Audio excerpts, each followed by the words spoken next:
Hello, and I had to do this one again for my own mental health, really, get things off my chest because I'm absolutely down and so sick of the political class in this country, of Starmer, Yvette Cooper, all the other hypocrites in their party, corporate tools that they are, globalist agenda servants. I'm just sick of it. The Tories before them, exactly the same, but this lot seem even worse. We had riots that were blamed on the far right. Who the far right are now seems to be normal working class people. I'm far right. I've been told on Twitter.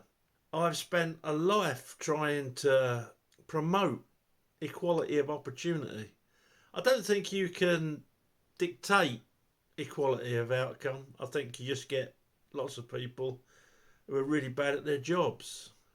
But I think you should give equality of opportunity in everything and everything, regardless of skin colour, sexuality, religion, or whatever.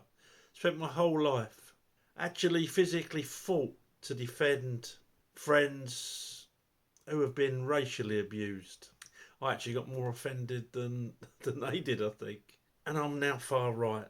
I brought my kids up, my grandchildren up, not to see skin colour, not to be prejudiced, to be law abiding citizens, and now I'm far right.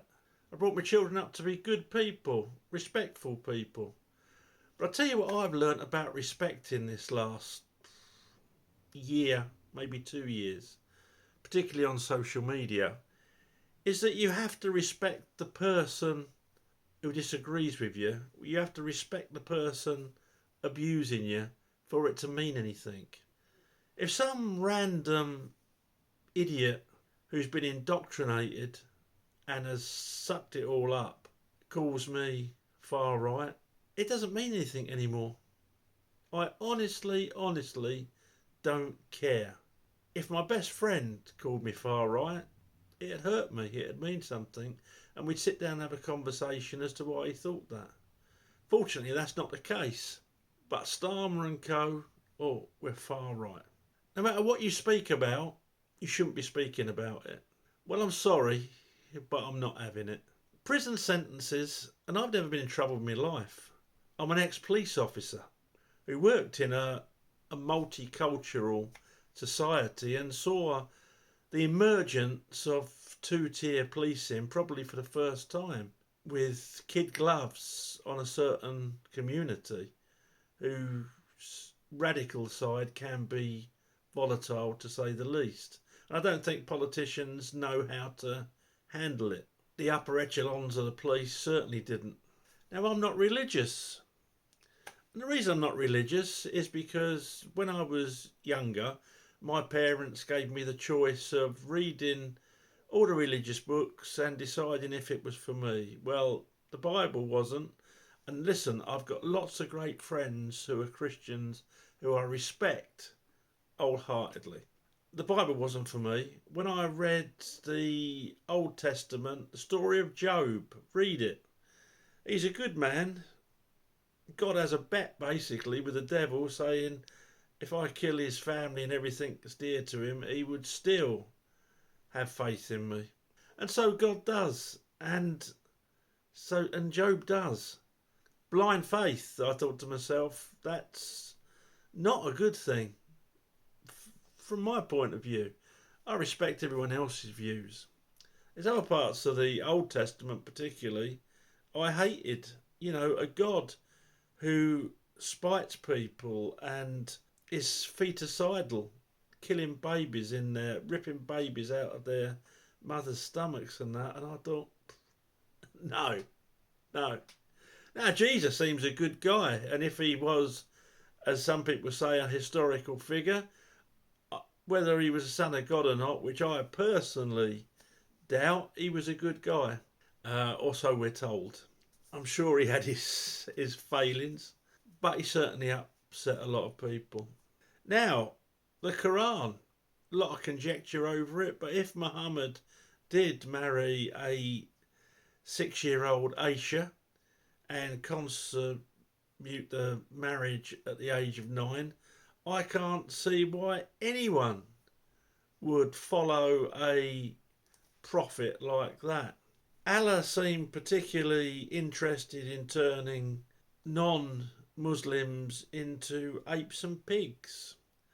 So again, I looked at that particular religion and thought, no, not for me. I spoke to Jewish scholars. A good friend of mine was a Jewish solicitor who introduced me to a rabbi who previously been a Catholic priest. And we had some very interesting conversations.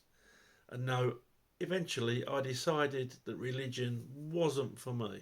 But I respect everyone's right to worship who they want to. Until it starts to affect me.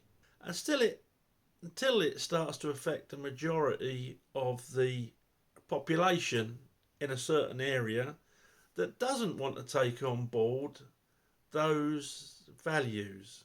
I have no problem with the average Muslim. When I worked in Luton, I met a load of lovely, lovely people. Good, honest, hard-working, family people who had this religion. I also met a lot of Islamists intent on converting the West to Islamic states. They didn't want to integrate. They didn't want to talk. They want to spread their version of the Quran. And I'm not having none of it. I don't need to respect these people. I don't need to be quiet about me thinking that they're a danger. Like I don't need to be quiet about radical Christians being a danger. Like I don't need to be quiet about the real far right. And yes, I have met some in my time. People that don't like people with different skin colours. People that don't like people being homosexual. People who hate anything different from their white, heterosexual, often Christian values. Not met many of them. I don't think there's many about. But I haven't got to be quiet about them either. They're a stain on society. The same as any radical Christian, any radical Muslim, or any radical anything. I haven't got to be quiet about it. I've got to say what I see. Even if it means under Starmer going to prison, where presumably I would be beaten up by Muslim gangs, who many prison officers I know say rule the roost now. Starmer don't care though. Starmer don't think of things like that when he's sentencing people for gritting their teeth at police dogs. When he's sentencing people for watching rioters. What they're supposed to do, I don't know. Certainly on that demonstration in London, I think it was on a Wednesday night when loads of people were arrested and loads of people were beaten up by the police for quietly protesting. I don't think he cares about people, does he? He's probably, like the rest of them who get to any level in politics, a psychopath. I don't know, I'm not medically trained. But he appears like that because he says one thing one day and they call him flip-flop, don't they? And something else the next. It's those psychotic scumbags, Starmer, Cooper, Johnson, Sunak, Cameron, Blair, Brown. They're the people that should be in prison with life sentences, dereliction of duty and defrauding the British people. That's who should be in prison. Not some 69-year-old pensioner who was kettled in by police, and the police have got to have a word with themselves, by the way. I'm talking about the average man and woman on the street. Those that do a good job, but where is your conscience? Where is your conscience to kettle people in that aren't writing and then nick them? Oh, pick one, was heard said at that protest. And you're sending people away for 2.5 years. Is that why you joined the police? Ask yourself that question, because when I joined the police, I couldn't have done it, I'll be honest. Or are police so thick nowadays that they can't think for themselves? That would explain a lot, to be honest. Now, he's just taken away the winter fuel allowance from pensioners who are above the pension credit line. That means if you're a pound above, you don't get it. I think that's a wicked thing to do. Fair enough if people don't need it, means test them, but just a cut off like that is absolutely evil. There are pensioners that are going to be decided whether they are eating or heating. And in October, when prices go up again, gas prices, people won't be able to afford it. They can't afford it now. And yet, they've got to find the money from somewhere. The council tax is going up. That's like a mortgage now, that is. That's ridiculous. That's so far away from the old rating system, it's unbelievable. As soon as you put things out to tender and as soon as you have to satisfy shareholders, prices go up. Look at the trains. You can't afford to get a train now. No one can. If man-made climate change was a genuine thing, you'd have free trains or next to. Absolutely ridiculous. People can't afford it. And yet all these companies, if it's energy, they've all made at least £750 million plus in profit. 2 billion in one case. The supermarkets, millions and billions of profit. The CEOs of all these companies, energy, food suppliers, all getting massive between 50% and 400% increases in their salary. How many people watching this have had a 400% increase in their salary? Even if they worked hard, it's enough. And Starmer think it's the far right. He's got the cheek. He's either a lunatic or he's as thick as mince. He thinks it's the far right. Getting fed up. Immigration is a big problem because, I was speaking to people in Hackney, 16 years on a housing list, which is getting longer because of immigration. And Starmer can't see why people are getting annoyed. Oh, it's the far right. No, Sir Keir, Sir Two Tier, it's not the far right. It's everyday Joe and Joe S's who are fed up with people like you. And I'm sick of it. I'm absolutely sick of it. And I'll be protesting. I won't be rioting. I don't agree with violence. I don't agree with damaging things. But I'll be protesting. And if I get arrested for the first time in my life, then so be it. Because I'm sick. I'm sick of psychopaths labelling me far right. I'm sick of not having freedom of speech without tons of abuse for it. I'm sick of asking why any government would allow undocumented fighting age men, not on about women and children refugees, I'm on about thousands and thousands of undocumented fighting age men, why you'd allow those into the country because they're criminals and then put them up in 5-star hotels at a cost of nearly £10 million a day to mugs like me and mugs like a lot of you watching, mugs like most of the great British public.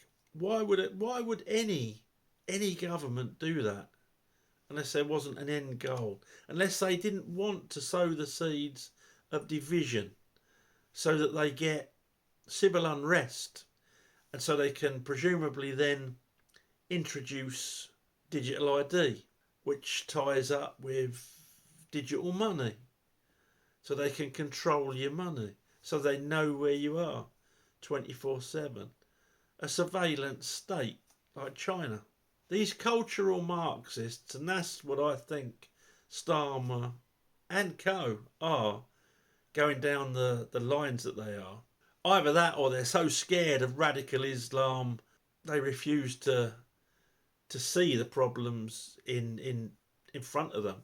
And it's a lot easier just to brand loads of normal hard-working Brits as far right, putting them on a par with the SS back in Germany, when, if anything, this far left government is more akin to the government of the time in 1940s Germany, the way they're acting.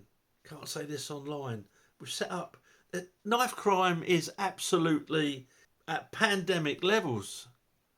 But we're going to set up a police team to look for hurty words online.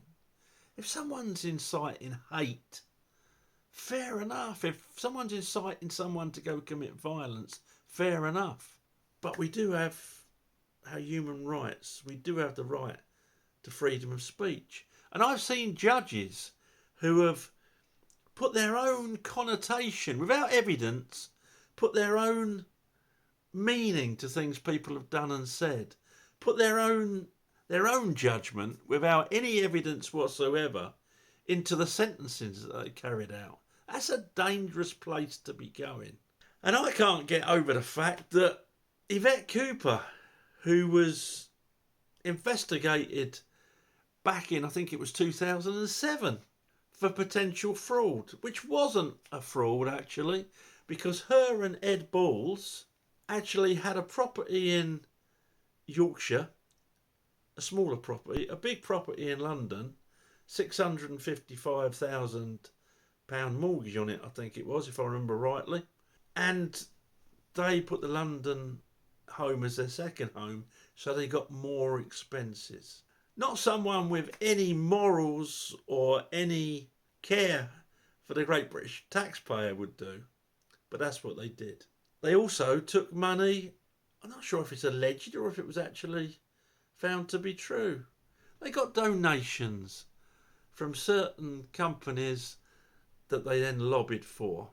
And for some reason, a lot of these Labour and Tory cabinet ministers are getting donations from not only corporate companies, but people like Friends of Israel, who have given donations. I'm sick and tired of being ripped off. I went to the supermarket this morning, and there's things that have gone up 10p, 20p from the last time I was there, which was a week ago. Now, I know these giant supermarkets like Tesco, was it 2.3 billion profit while we're in a cost of living crisis? Well, BlackRock have got shares in them, so it's probably the let's drive them to own nothing and be happy ethos that's driving that. Or just sheer corporate greed, of course. But I remember going to the shops with my nan back in the late 60s. And if something had gone up a penny, she'd moan. An old penny. I don't even know what that's worth now in comparative terms. But things going up 10, 20, in one case 50 pence. And you think to yourself, this surely is unsustainable because wages aren't going up like that. In fact, wages have been held down because of mass migration, EU migration largely. The bosses were the people that won. I've stood in a line with Polish people, seeing if they had work that day, moaning about a new batch of Polish people coming into the country. And yet, if you ask a politician, everything's hunky-dory. No, it's not. People are fed up. Energy bills go up again in October, and then again in January. How do these fools, how do these psychopaths at the top expect people to keep a roof over their head and to keep the heating on? This crazy drive for net zero, when virtually all those scientists who don't receive government or corporate funding say there's no problem with the CO2. The only problem with CO2 is the fact that we're cutting so many trees down in the Amazon rainforest for all sorts of bizarre reasons. We don't care about the environment. These people don't care about the environment. They'd be putting their efforts into cleaning up the plastic problem if they really cared that much. There's nitrous oxide, which is a problem. that they're turning away people that are inventing technology to do something about that because they've already made their budgetary plans for net zero. No one voted for ULEZ, no one voted for facial recognition, no one voted for sending 3 point whatever billion pounds to the Ukraine to fund their proxy war. No one I know voted to send aid to China and India, presumably to help with their space programs. No one I know did that, but this lot, they just push our money. What Miliband, 11.6 billion going to overseas climate change aid. Oh, pack it in. It's an absolute scam. Just a way of moving your money and my money somewhere else. Absolute scumbags. Because no one can be that idiotic. No one can be that negligent with other people's money. Electric cars. No good for the environment whatsoever. On a range of... You'll have to look at one of the other videos. On a range of scales. No good whatsoever. Environmentally, or for the poor little buggers, little black kids who have to mine the cobalt and the lithium for the batteries in those things. Heavier on the road. The average electric car has to drive over 100,000 miles before there's any environmental plus. How many people keep their car that long? The roads need to be repaired more regularly. I suppose you, the taxpayer, me, the taxpayer, will pay for that. We haven't currently got the battery capacity to harness the wind power, the solar power that we produce. It's a fool's errand. We've moved all our industry to China and Indonesia so that they're bellowing tons of shite into the atmosphere so that we in Britain can meet our net zero targets, and our politicians, our leaders can get on their planes, go to far away places to all meet and say how well they're doing from the point of view of the environment. It's farcical, and there's people out there who believe it. COVID. Our leaders took us down that rabbit hole. And now it turns out, God knows what harms this vaccine's doing. I don't think we'll know that for a good few years. There are 31 million excess deaths worldwide, but we don't know why that could be, do we? I just can't get my head round why people are still voting for these lunatics and these psychopaths. And I'm tired. Britain's a laughingstock. Someone said Britain couldn't look sillier on the world stage, and Starmer said, oh, we'll see about that. I'm going to make David Lammy, the race baiter, Foreign Secretary. A few years ago, well, quite a few years ago now, I joined a party called the National Liberal Party, and I did quite well with them. I enjoyed the people that I met, and I ended up being the secretary. It turns out that a couple of the people involved in the start-up of the party were ex-National Front. Now, I left the party purely because of that. They were nice people, and they told me straight when we've changed. But I didn't want to be tarnished with that National Front, BNP, because it's not me. And it's weird because I'm now far right. At one point, I was far left, and now I'm far right. So I've gone full circle. I don't know. I just had to get this off my chest. But I tell you what, I'm not going to do.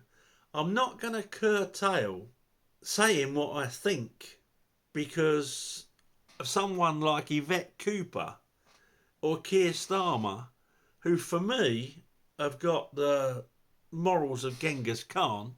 I'm not going to curtail saying what I think because they threaten to put me in prison.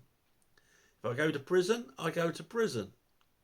I get killed in prison, I get killed in prison. I've lived most of my life, but now I'm fighting for the children and the grandchildren. And when I say fighting, I hope that I can help in organising a silent protest. And if any riotous sort of imbeciles attach themselves to it, I hope we police them ourselves.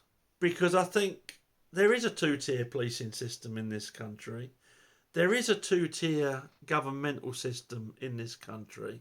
There is a two-tier judiciary in this country. Sex offenders, fine. Knife carriers, fine. Oh, he sworn at the police at a far-right protest. Oh, 2 years in prison. Since 2005, there's been 3 murders attributed to far-right people who are probably genuinely far-right and mentally ill. There's been 95 murders attributed to Islamists, probably mentally ill. So, where's the problem? Do you prefer the organisation that's killed 3 or the organisation that's killed 95? Now, neither of them are particularly nice. Neither of them are preferred. But if you had to choose, which one would it be? The threat that kills 3 people in 19 years or the threat that kills 95 people? I know where I'd be. Not that I'm advocating the far right. Nothing could be further from the truth. But you can see why people are so annoyed, especially at this last atrocity. People going to prison for watching a riot when they were kettled in by the police anyway, so they couldn't go anywhere. It's farcical. It's against their human rights. It's against our human rights. Something needs to be done. It's not right. People are genuinely upset about the cost of living and these rip-off merchants, these scam artists that call themselves politicians. And yes, Keir Starmer, yes, Yvette Cooper, I mean you. Lording it up while the average working class person is getting poorer and poorer and poorer. No, I've had enough. We've had enough. I hope there's a big silent protest so that you morons, you psychopaths, can't use it for more control schemes like digital ID. I think we need to fight back in silence, just like Gandhi did. It worked for him and it can work for us. If you've got the big numbers, and I mean big numbers, and I'm saying anyone, black, white, regardless of religion, regardless of sexuality, I won't even go there, by the way, on what my granddaughter is being taught at school. I won't even go there. I daren't. Not because of any worry about prison or whatever, but we're being bombarded. Our kids are being bombarded with perversion, actual perversion. Anyone wants to be transgender, anyone wants to be whatever they want to be, I don't care. But don't teach my kids there's more than 2 biological sexes, because that's not fact. By all means, teach them about gender dysphoria. It's something that exists. But don't teach them about unicorns and fairies. Terrible when I spoke to my granddaughter, but I did put her right. And I can see that home teaching will be the way forward as well, because you can't trust these teachers. Cultural Marxism has got its horrible tentacles all the way from the political classes to the police to teachers. And it needs to stop. Freedom of speech is your basic human right. Don't let us lose it. Not for fear of prison. Because if you haven't got freedom of speech and you haven't got freedom of expression, you're in prison anyway. How to get off my chest? Please check out the ADF, the political party that I'm involved with, who are full of people who believe in freedom of speech, basically. Yeah, we've been labelled far right, but if you meet some of the people, they're just normal, everyday people like you and me. Don't care about skin colour, don't care about sexuality, don't care about religion. But without inciting hate or violence, believe you can say what you feel. Some of the people in the party are religious, and I totally respect them. They know I'm an atheist. It's all about freedom of speech and respect for other people's views, whether you agree with it or not. Okay, I'll stop rattling, but I had to get that off my chest because this world's going crazy, and people are being scared into submission, and that's not right. Never liked bullies. Always stood up for people who are being bullied. I was bullied myself. No, not anymore. Doesn't matter what some tool maker's son like Starmer labels you. Be true to yourself. Most of us know what's right and most of us know what's wrong. Okay, please subscribe to the channel. Please throw the video a like, and yeah, thanks for watching. Speak to you soon.